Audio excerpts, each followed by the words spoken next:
a world where people chase the bag, but still feel bankrupt. They upgrade their closets, but can't fix their character. They flex on timelines, but fight anxiety behind the scenes. What if the problem isn't what you're missing in your bank, but what's misplaced in your honor? The only way to overflow is to put God over all. Here's the question I want you to think about. Is God Lord of your life? Is God number one in your life? When it comes, and how can I determine that? When it comes to what God says to compare to anybody else or anything else, do I trust God over everybody else? And this is even a deeper question, even outside of what you do with your money, what you do with your time, where you give your talents to. All of these things literally help us because God doesn't want your leftovers. He's not looking for pocket change. He wants your primary placement, not be a spare part.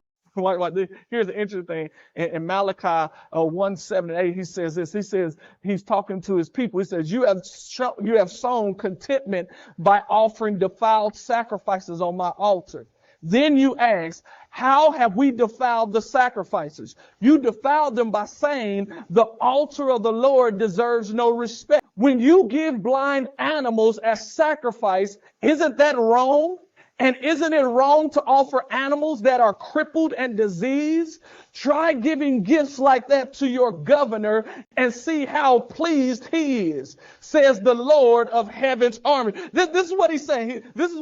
He said, if your boss wouldn't accept it, why would because what they were doing is they was giving animals that they really didn't want and offering it sacrifice to God. They were pretending like it was a sacrifice, but it really wasn't a sacrifice. It was them getting rid of their trash.